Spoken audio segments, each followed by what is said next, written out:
friends, welcome back to my channel. It is me, Alana. For this video, I'm going to be talking about all the books that I read in the last half of 2025. Alright, so I know I probably should have posted this sooner, but life got away from me towards the end of 2025 and I was swamped with just work. So I decided that I would film my end of year wrap up all together. So these are all the books that I read from October into December. There are quite a few. Even though I wasn't posting, I still was reading habitually, so I really am glad that didn't really take a bad turn for me. But so far I feel like I did a pretty good job ending the year with a solid number of books. I think overall I read about 60 something books. When I was in college and I had all the time in the world, I was reading 100 books a year. But now that I had to work and really just adult, that's obviously been cut in half, but I do not mind that. I am just happy with the things that I read. I am at peace for now. Starting in October, I read 5 books. I had about 3 4-stars and then 2 3-stars, so it was a pretty average month for me. The first book that I read was The Honeycrisp Orchard Inn by Valerie Bowman. So I was really craving fall reads during this time, and so I picked up 2 fall romances in October, which I was really happy I did because they really hit the craving very well. And so Honeycrisp Orchard Inn was one of them.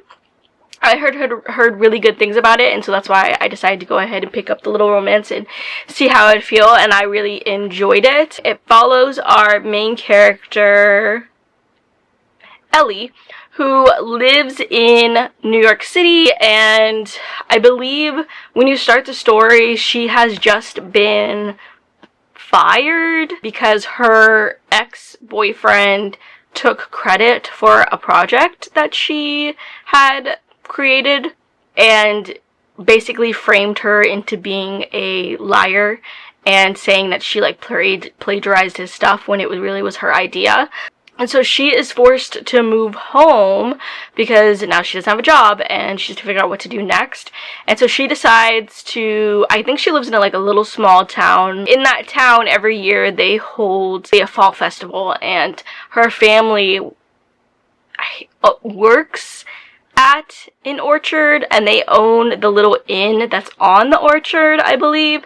And so she decides to go home and kind of help out with the festival in order to kind of showcase her skills and maybe find a new path for her career. And so when she gets there, she runs into one of her old childhood friends who seems to have some issues with her, though she doesn't really know why. And from there, it's kind of, I don't want to say it's enemies to lovers, but it's more irritation to lovers and some second chance, because I guess there were feelings when they were younger at some point. I thought this was cute. It definitely gave me Gilmore Girls vibes in the sense of a small town where everybody knows everybody's business. Everybody cares, you know what I mean? It's messy and there's drama, but the townspeople really take care of their own and they really care about everybody that's living with them. I just thought it was a really good read. I gave it 4 stars. I suggest that if you're looking for a little cute fall read, this will definitely fit that for sure. Then the second book that I read or reread was City of Bones by Cassandra Clare. I was in a reread mood. I think I had reread Vampire Academy a bit earlier, so I decided to go ahead and just pick up City of Bones and reread it and see if it still lived up to whatever hype it lived up to years ago when I read it the first time. And it did okay. I think definitely it's a product of its time. Also give it the fact that it is YA, and I'm definitely far removed, so I gave it 3 stars. This follows a girl named Clary who lives in New York City, and she has always acknowledged that her mom just has had a weird background and is very skittish, but she just chalks it up to her mom being weird. And then one night she sees something that kind of alludes that there's another world out there, and then her mom goes missing. And so she gets pulled more and more into this magical world full of vampires and fae and shadow hunters. and demons. And from there, she starts to learn about this new world and how to, like, get her mom back. I think I might try to reread the series this year. If I do, it's gonna be very slow going. Alright, the next book that I read was the second fall romance I picked up, and that was If It Makes You Happy by Julie Olivia. This, I believe I gave 4 stars. I really enjoyed this one as well. So this takes place in the 90s, specifically 1997, in another small town. Follows a woman named Michelle. She lives in Seattle. But when you start the story, her mother's just died, and she is at the funeral, and very publicly, her ex-husband reveals that they are divorced and that he's basically, like, leaving her for good. And basically her life is just crumbling down, and so she decides that she's gonna help run her mother's small inn in Vermont while her dad kind of recuperates and, like, kind of heals from the grief that he's experiencing. And so there she meets her next door neighbor, who is a baker and a single father. And again, she, like, experiences the small town life. She gets to know the locals. She kind of solidifies a space for herself while falling in love. And I just really loved this one because I loved the conversations surrounding grief and change and growth. I also just loved the 90s vibes for sure. It made me feel super nostalgic. I loved all the, like, older references. So again, superb job. Next, I read Windweaver by Julie Johnson. I gave this one 4 stars. This was an interesting read. I really didn't know what to expect going in. When you start the story, Raya is basically being sentenced to death because of her magical abilities. She lives in a world where people like her who have abilities like her are being hunted down by the king. Right before she's about to die, a random soldier comes in and he saves her. Well, it turns out this guy is connected to the neighboring kingdom, and he has been searching for someone like her for a very long time. And she learns that there's a prophecy where 4 people who they call remnants are supposed to come together representing for the 4 different elements in order to basically save the world. It gave a little bit of Avatar with that, but it definitely was still different. I found the world building interesting. I found the plot interesting. I didn't mind the romance, so I'm definitely intrigued enough to pick up the second book when it comes out and see how that goes, because I am definitely interested to see how they're gonna find the other remnants and, like, make this prophecy come true. And then the last book I read in October was Lady of Darkness by Melissa K. Rorich. This one I gave 3 stars.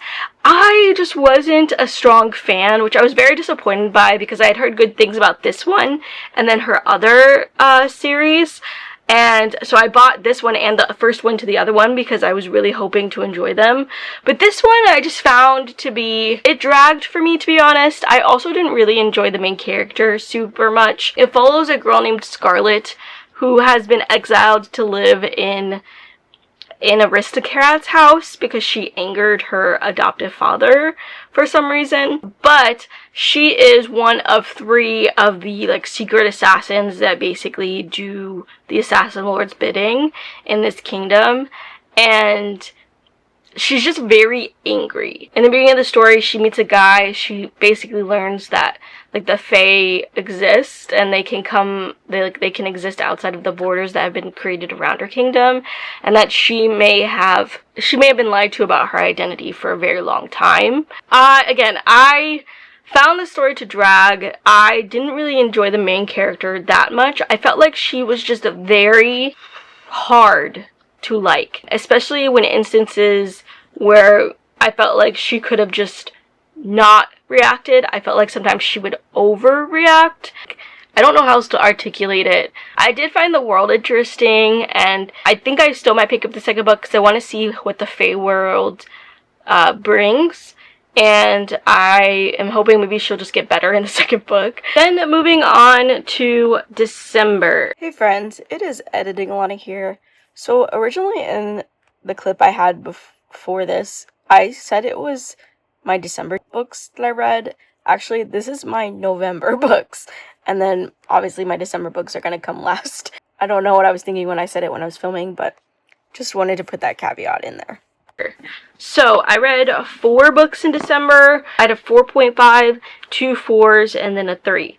So my 4.5 was Our Vicious Oaths by N.E. Davenport. I really loved this author's writing in the Blood Trials duology, and so I was really excited to see that she was writing a romantasy. So this follows a woman or warrior named Kadisha, who is the princess of this kingdom, who has also been prophesized to bring basically great glory to whoever she has a child with. At this time, there is already a High King, and she has been promised to him, and she unfortunately does not want to marry this man.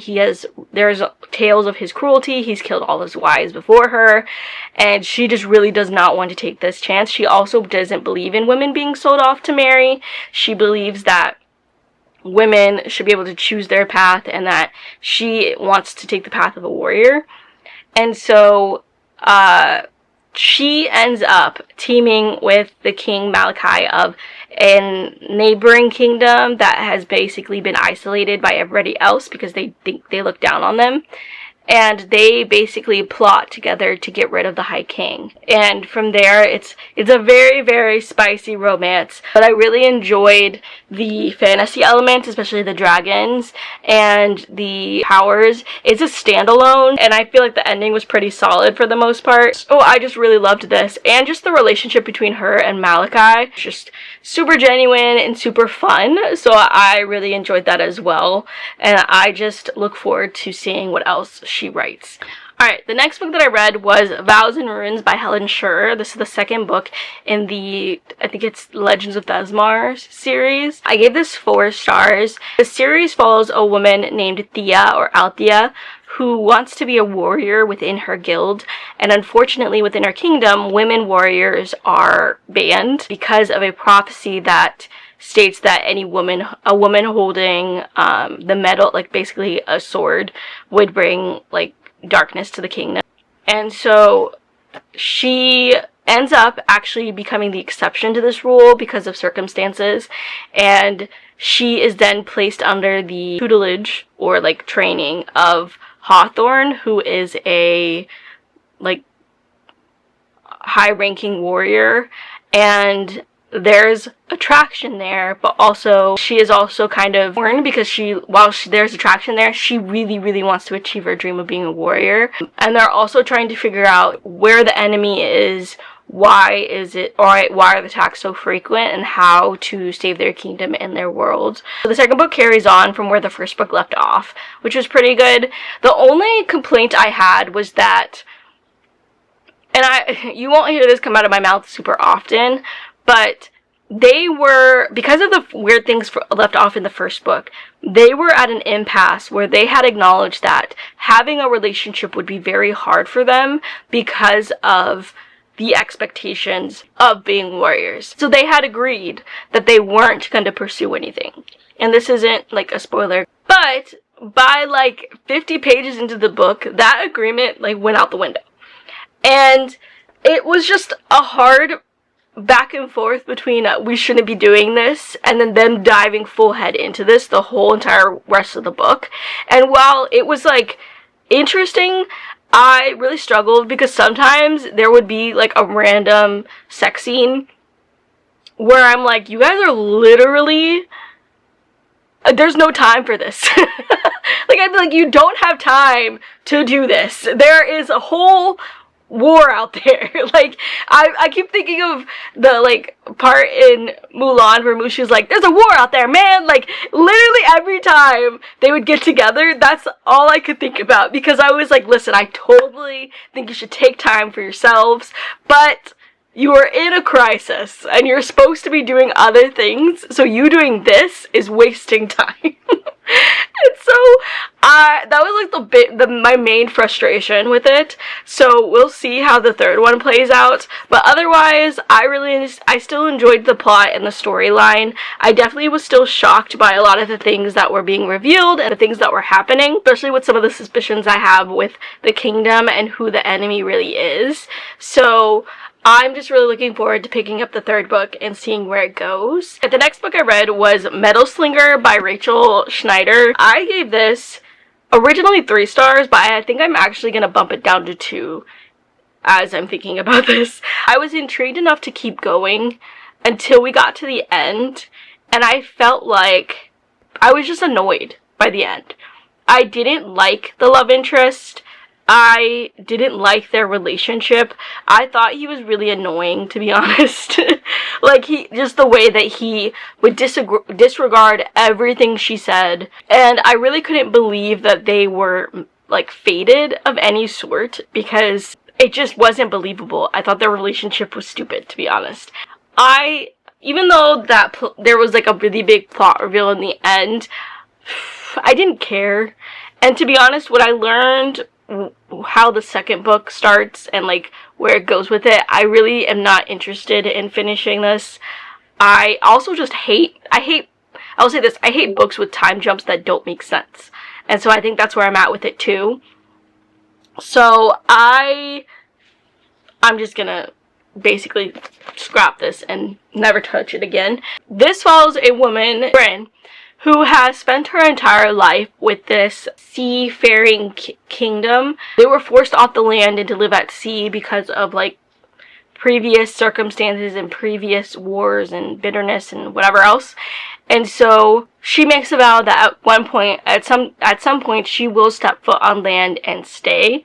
And so there are things that happen in the beginning of the book that force one of the kingdoms to send their like army to bring her back. And when they do, she learns that the identity she thought she had really wasn't her real identity. Forces at play basically like took her away, forced her into this other kingdom. And from there she like goes on this journey of figuring out who she is, what her powers are, because she also learns that because of this new identity she has abilities that she can use.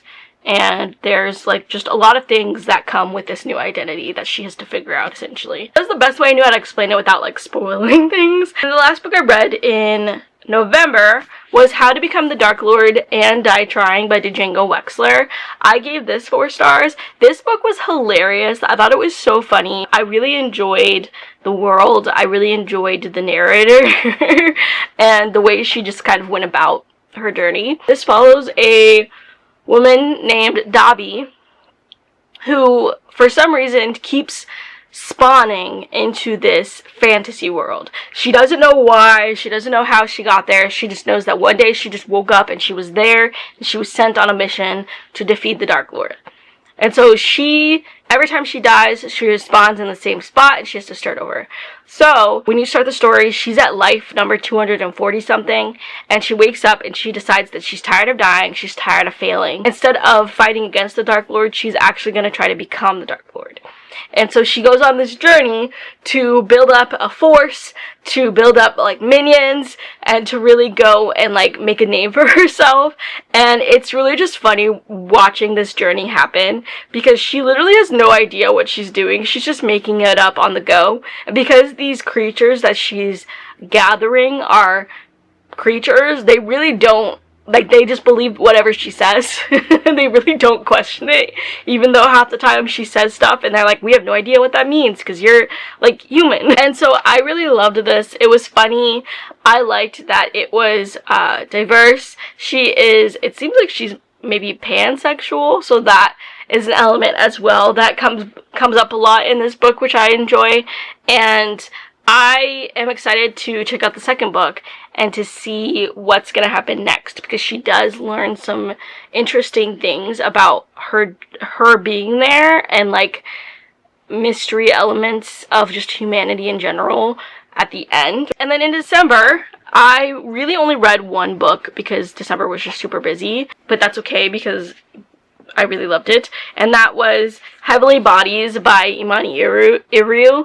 I gave this 4 stars. I thought it was actually really unique. I really enjoyed it, and I'm glad I picked it up because I had heard so many people talking about how much they love this book, and I really wanted to give it a try. I will say it does have elements, like by the end I realized it has elements that I'm not sure I really enjoy in fantasy, but because I liked this first book so much, I'm willing to check out the second book eventually and see how that goes for me. This follows a woman named Alara, who, when you start the story, her family has been massacred by a star.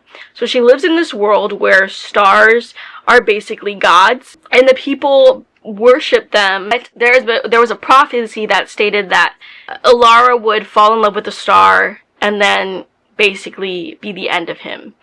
And so this star knows the prophecy, goes down, kills her family because he's trying to basically kill her before he dies. She's kidnapped by the neighboring kingdom that used to be her enemy and is still kind of her enemy.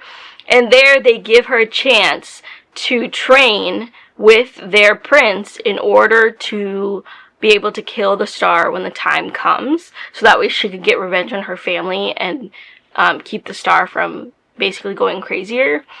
But in doing so, she actually ends up forming an alliance with this prince and realizes that there's a lot more to his story, and also there's a lot more to the world and their beliefs in these stars than she realized as well. So again, I thought it was unique. It was definitely different. I thought the writing was beautiful, especially the way that the author described the world and the kingdoms.